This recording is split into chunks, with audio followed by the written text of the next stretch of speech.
Hi. What's up? Give me one sec, everybody. There we go. Hi. Welcome to the Write or Die show on this lovely Tuesday. Um, we're gonna do we're gonna do something different, but not different, old school styles. Yeah, that's what we're gonna do. You'll understand in a moment. I'm a little thrown off my game, and I'll explain in a sec. But let's do our intro, shall we? So, welcome to the Write or Die Show. I am your host, Randi-lee. Did you know the show's been going for 5 years? Insane, and I love it. Actually, that would mean it's not insane because we're not doing the same thing and expecting different results. We're doing the same thing and expecting amazing results, which we've been getting. Um, so it's just so cool that I get to share this excitement with everyone.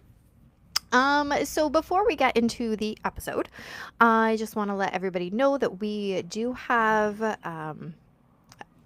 are working. I keep saying we like I'm multiple people, but we as in my friends and family that support me, all of the guests that support me, my publicist who supports me, all of the people that have got my back.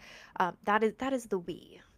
So we are working on an indie film. I've been talking about it kind of nonstop on the episodes, and I'm going to keep talking about it nonstop on all the episodes because, well, I can.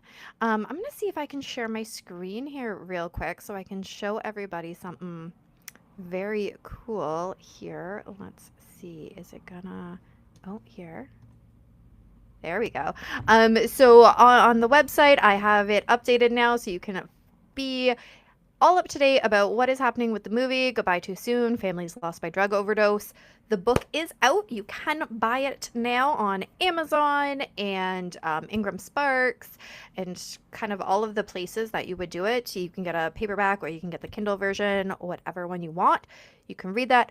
And if you're thinking, I've read the first version, guys, this one has so much more content. Like, get this one.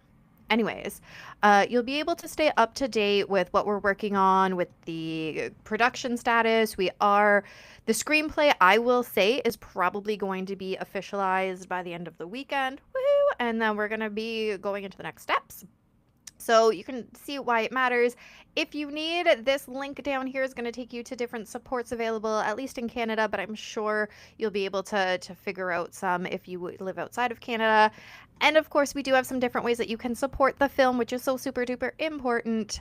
You can donate through PayPal, through Square, or we do have some sponsorship opportunities here where if you want to get a little recognition, we will do a shout out. I'll dedicate a blog to you if you want. Film credits, all sorts of stuff is there. If you have a business and you want to be in it, we do have some other business ones specific. All right. Enough with trying to do that. But seriously, please do support. It's going to be awesome. And it is all about mental health, drug addiction, grief, families lost. Like it's such an important topic that we're talking about. All right. So clearly, I don't have a guest today. That was a shocker to me, as in they were supposed to be here 15 minutes ago and they're not. So that's why I'm rambling. What I'm going to do, though, is we're going to talk about schizophrenia. Because I did the research for this. You might remember last year, my friend and I, we started doing the Bedlam behind mental health episodes every once in a while. And we haven't done one in a while because then we started working on the new project with the movie. However, I had done this research last year. So bear with me because I have not read it since last year. It will be interesting for all of us. But it is interesting. So I've already done the research on the history of schizophrenia as best I could last year. I think I finished it. We're going to find out together. Maybe it'll be a double episode if I actually tricked myself and I haven't finished the research. But we're going to talk about it. And I hope to do more of these Bedlam episodes just because they are so interesting. It's just when you've got a brand new ginormous project like an indie film, it's hard to do more than one thing. And since I do the research on myself and don't just chat it does make it more time consuming. But maybe I could chat it, and then as long as I like check my sources and stuff, perhaps that would make the research side faster. I don't know. I haven't done it yet. Maybe one day. Anyways, let's get to it. I'm going to open up my screen over here so I can see my notes that I took. All right, so let's get into this, the history of schizophrenia, which is so interesting. Okay, so research came from mentalhealth.com, from oh, this is a long website. What is the actual name of it? pmc.ncbi.nlm.nih.gov. Understanding the history of schizophrenia, Psych Central. Also, milestones in the history of schizophrenia, a comprehensive chronology of schizophrenia research. Oh, what do we know and when did we know it? Psychiatric news. I think that is all of the places I got the majority of this research. Okay, so let's start with like what the heck is schizophrenia, because people kind of tend to throw around this word, I feel like most mental illnesses, they do tend to just throw it out there and use it very ambiguously and very meanly. So it has been the mental illness that's most confused with madness or spiritual affliction or possession. Ooh. Today, though, the condition is actually classified as a psychotic disorder, with some of the main signs and symptoms including things like hallucinations, delusions, and disorganized thinking. Because I'm blind, I'm going to make my words bigger on my screen. Hold on. Oh, that's so much easier for me to read. Yes. Let's do this. Now, where was I? Because I made the words bigger. Okay, so according to the National Alliance on Mental Illness and the World Health Organization, there is an estimated 1.5 million people who might be living with schizophrenia in the United States, and they're estimating about 20 million worldwide. So it affects, those numbers sound huge, millions, but it affects approximately 1% of the world's population. And it affects all segments of the population. It does not care what gender you are, age, race, none of the things. It's about 1% if you are a human being. Symptoms. According to the Diagnostic and Statistical Manual of Mental Disorders, the 5th edition, which is the DSM-5, that's kind of the mental illness Bible per se. There are people have two of the following symptoms must be present for a schizophrenia diagnosis: hallucinations, delusions, catatonic or disorganized behavior, disorganized speech, like derailment or incoherence, negative symptoms such as avolition. I don't even know what that word means. It means the lack of motivation to complete tasks. It goes beyond laziness, so it's just complete lack of motivation to do things. This is why I have links to things for myself. Amazing what I did way back when. A flat affect and I can't even say this one. Alagogia. I don't know if I said it right. ALOGA. That is what it is. It means a symptom that causes you to speak less, say fewer words, or only speak in response to others. Additionally, these symptoms must be present the majority of the time for 6 months and be significant enough to impact relationships, ability to care for yourself, and performance at work. And that's the key when we're talking about most mental illnesses in the DSM-5. Does it actually affect the person, and has it been present for, generally speaking, it is 6 months or more, and does it affect them day to day, right? Because we all have moments where we might be anxious. We all have moments where we might feel really low, which can feel depressed. But is it a significant amount of time, and is it actually affecting us on a real, everyday, I cannot life type of situation? So some treatments, early treatments, they were pretty barbaric, actually. So we got brain surgery, which we did do an episode on lobotomy way back when. So check that out, because that was my research again, because I find it so interesting. Electric shock therapy, which I don't think we've done yet, but I really want to. Or drug-induced confinement.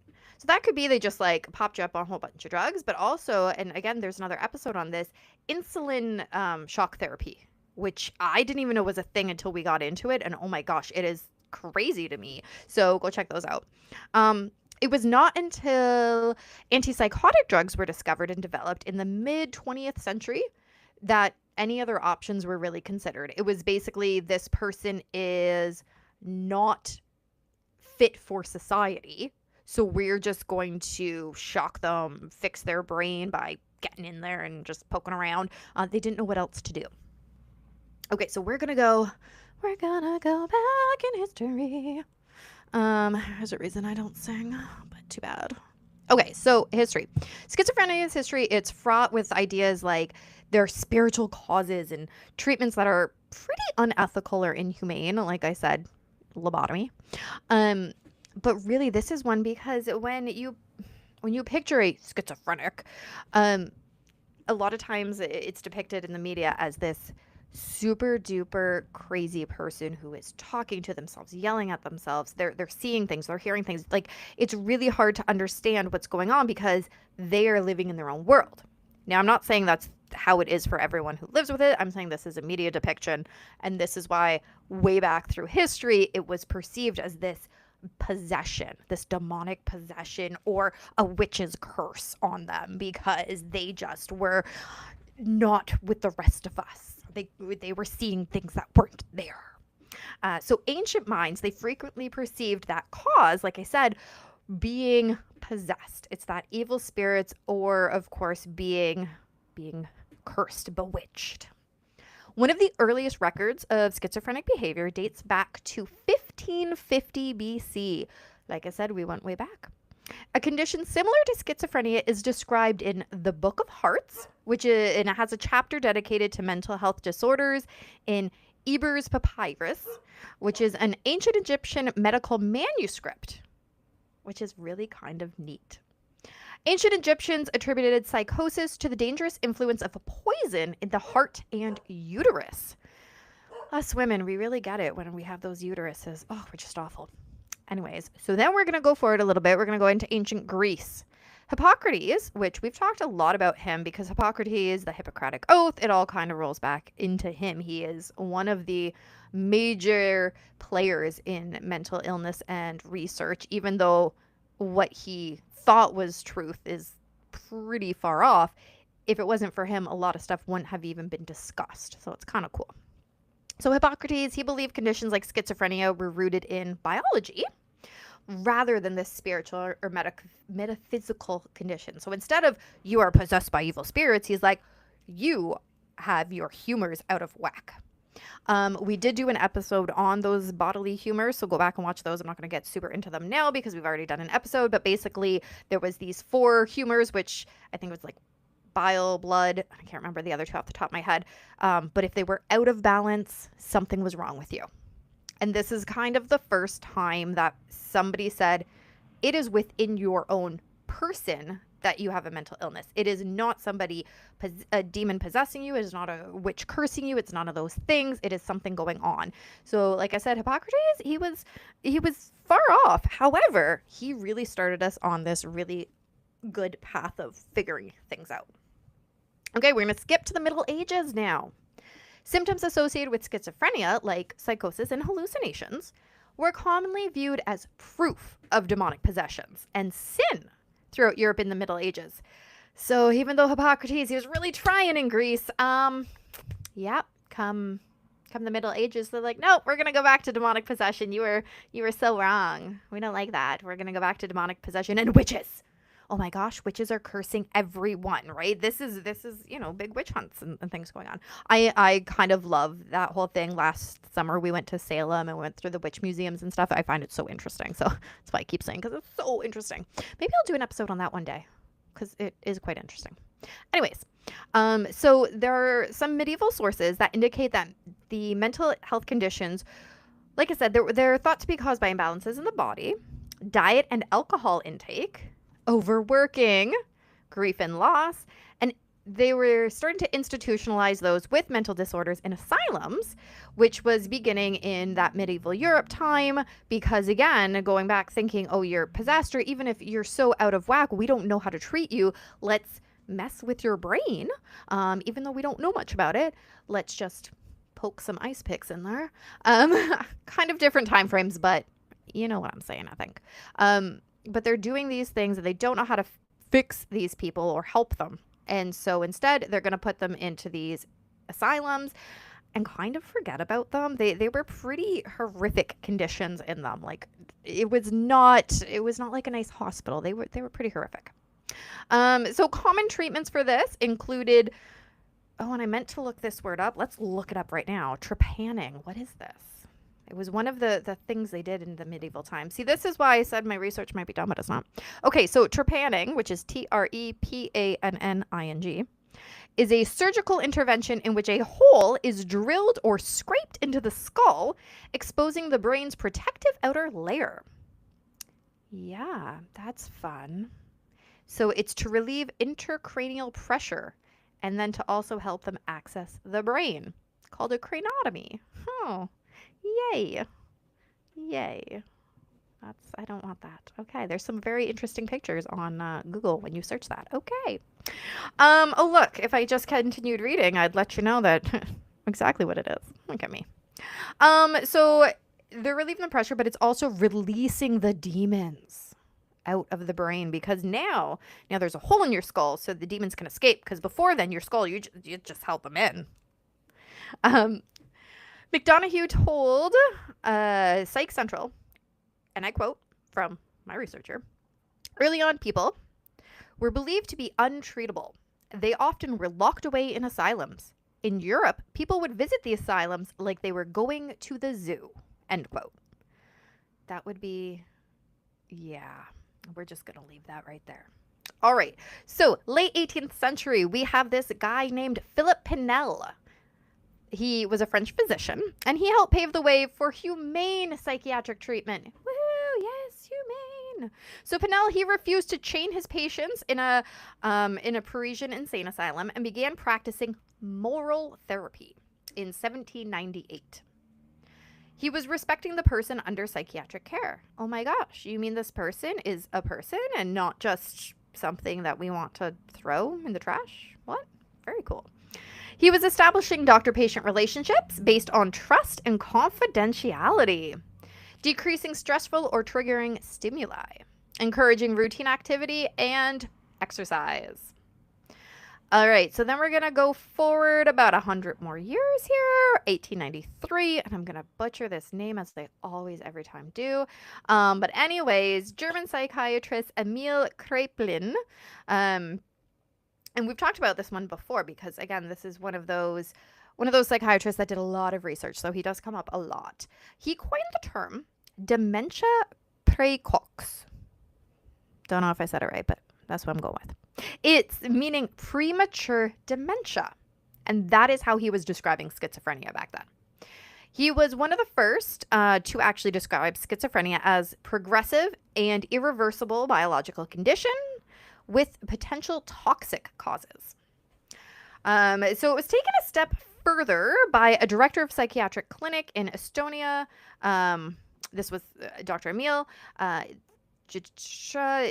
So first come up with the evidence-based attempt to diagnose schizophrenia. Because up to this point, I mean, they were just sort of throwing things around like, hey, you're possessed or whatever.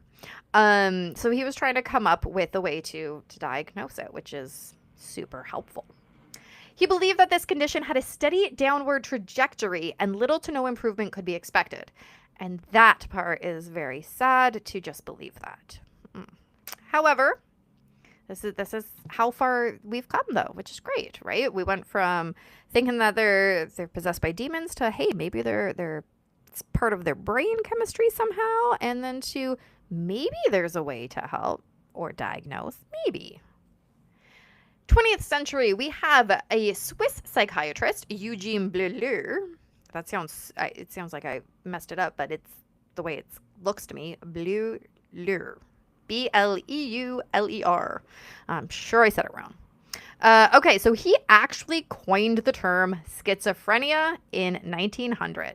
So he has finally replaced that word of dementia praecox to schizophrenia.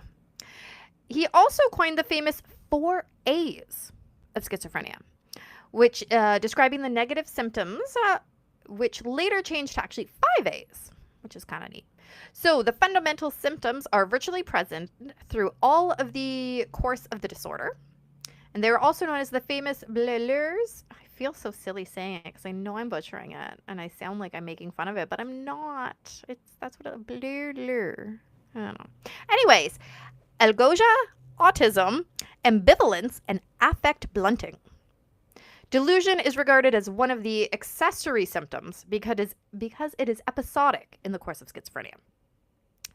So affect and algosia, which is reduction in quantity of words spoken, which we did talk about. Avolition, which is reduced goal-directed activity due to decreased motivation.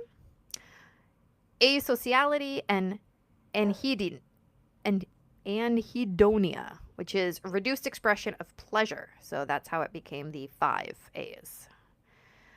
So schizophrenia, it continued to be viewed as madness for hundreds of years. I mean, they still have a long way to go. Even now, there's still a long way to go. It's just better than it was. Until the mid-20th century, treatment for schizophrenia was often experimental, cruel, and inhumane. Institutionalizing people with schizophrenia, still super commonplace. Treatments in the 20th century, insulin coma therapy. Again, we did an episode about that. Metrazole shock, which is a potentially fatal form of shock therapy. Electroconvulsive therapy. And lobotomy, which is my favorite one. And absolutely horrific, but I find it so interesting what they did, like how they did it. It's mind-boggling to me how they actually got away with doing what they did. They feared genetically inherited condition, and due to persistent stigma and misunderstanding, wow, it's almost like we have that still. Many people with schizophrenia were sterilized, usually without consent, also lobotomized without consent. All right, now we're going to go to the early 1950s, which is still a long time ago. Wow, we're in 2026. This is wow, we're almost 100 years ago from this now. Wow. All right, so anyways, 1950s, we have a naval surgeon called Lebore thought that a new drug called chlorpromazine would be beneficial in treating post-operative shock for his patients. So while he was experimenting, he noticed the intense relaxing effect it had on his patients and considered the benefits in psychiatry. Chlorpromazine, I can't say it quickly, was the first new drug in what would then become antipsychotics. For schizophrenia patients, I have this written in my notes so much. Chlorpromazine acts differently than sedatives. Rather than blunting the effect of the hallucinations, the drug reduces them altogether, allowing just a better quality of life, which that is what we want for people. So it is a first-generation antipsychotic, which includes the chlorpromazine, haloperidol, and flupentazole. They were absolutely revolutionary for the treatment and symptoms of schizophrenia. Of course, there's lots of different side effects that are going to happen, especially as new drugs come out. However, before the use of antipsychotic drugs, up to 70% of people with schizophrenia were confined to mental institutions. And after drug therapy, 5% of patients had that period of confinement. So that's, a huge difference in how it was helping people. Even with some side effects, we were finally coming along to help people. The first antipsychotics were developed and released, like I said, in the 1950s. Availability of them and similar drugs led to widespread deinstitutionalization in the 1960s. They are still prescribed today, and they are considered our typical antipsychotics. All right, now we're going to go into the later half of the 20th century.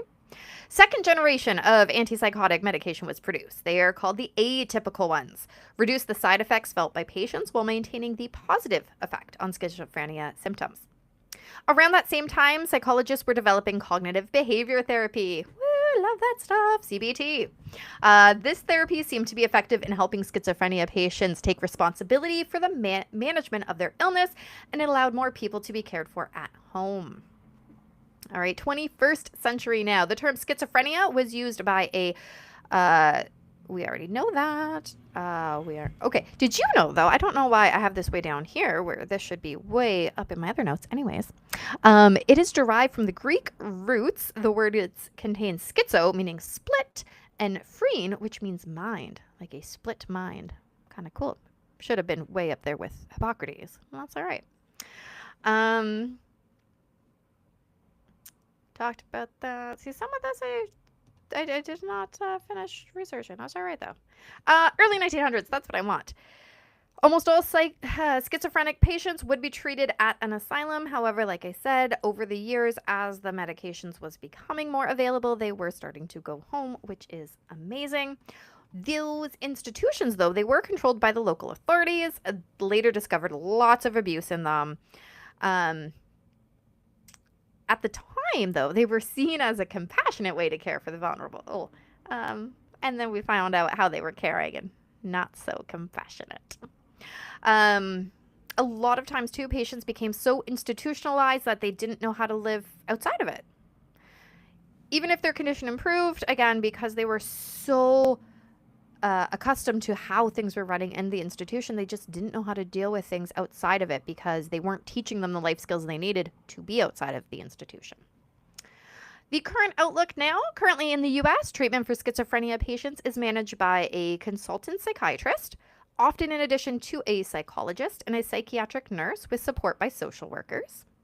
Inpatient treatment is reserved for people in crisis or people whose illness may put themselves or others in danger, which is a big difference between, hey, let's just put everybody up in there.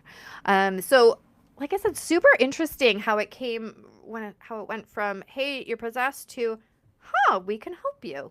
It's amazing what hundreds and hundreds of years can do for us. I wonder what will happen in another hundreds and hundreds of years. Will people look back and be like, wow, those ones were so cruel just using medication because they came up with, I don't know, something new, because we're talking hundreds and hundreds of years from now. Who knows? So thank you for joining me for this very random episode without a guest. But I find it so interesting to look back at the history, because if we know where we've come from and we know where we're heading, at least we can say, wow, maybe we are making a difference in this thing we call mental illness. It's the more we talk about it and the more we learn, that's how we make a difference. So if you have not already hit the like and subscribe button, go ahead, do that now. Share these episodes out. I mean, I didn't have a guest to talk about hard stuff. However, we talked about history, which is just as interesting, at least to me. So share the episodes out. Let's make some noise for specifically schizophrenia today, and let people know that it is not a scary thing. They are not possessed by demons. They are not out to hurt you. They are just need some help, just like everybody else. And that's okay. It totally is. As a side note, just because I love sharing, my kid way back when, I actually went to her and I said, hey, my guest is Anosha. You want to come do my episode with me? Because I've been trying to get her to be a guest on the show forever, and she's agreed to be a guest on the show. However, she was busy playing video games with her friends online, so I wasn't good enough. Rude. Anyways, so way back when, they actually had put her on anti-psychotic drugs when she was actually fairly young, to try and curb her massive mood swings, which we now know were all related to some sensory overload issues and whatnot. And when we talk side effects, we talk bad side effects. She really got much more depressed on them. She actually tried to jump out of her school second-story window at one point. It was pretty stinking bad. However, when they work and they are prescribed appropriately for schizophrenia, obviously they make a world of difference for people. So it really is, try what you think might help. If it doesn't, don't be afraid to talk to the doctor and say, hey, this is not working. We need something else. And maybe the diagnosis might be wrong. Like in my daughter's case, that was the problem, is that was not the right direction for her. And that's okay. We tried, we failed, but we got something that works now. So that's great. And always reach out to, different supports. Obviously the show is where I'm talking to people across the world, which is very cool. So reach out. The cool thing now is, I mean, we've got things like AI that you can say, hey, what supports is in my country. I mean, you can ask Google too, and then Google will use its own, Gemini AI, and help you out. I find that's a little bit easier to find specific things sometimes than sorting through, especially when they have all those sponsored ones that come up first. Like, no, I just skip those. Honestly, I don't want the sponsored ones. I don't want ones that are paid for. They might be great, but like, I don't know. Anyways, yeah, I've already told everybody about the movie, so go check out that stuff. I am looking forward to it. If you are close enough and you want to be a part of it, I mean, keep tuned, because we will be doing casting probably in end of July, August-ish.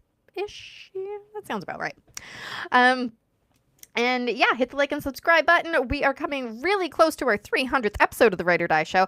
And it's funny because we've actually done way more than 300 episodes, but I'm very particular about when I actually count which ones for that tracking for the Ride or Die show. When I do episodes by myself, like updates or whatever, I don't count those ones. When I do these Bedlam episodes, I don't count those ones. So we've definitely have more than 300 episodes. However, because I'm particular about my count, we are coming close to the Right or Die show's 300th episode, and that is so cool to me. I need to stop saying crazy to me because like the definition does not match my excitement. However, I do just like that word. It's fun. All right, well, I hope everybody enjoys the rest of their day. Have so much fun, and remember, the only way to end the stigma of mental health is to speak openly and honestly. Bye.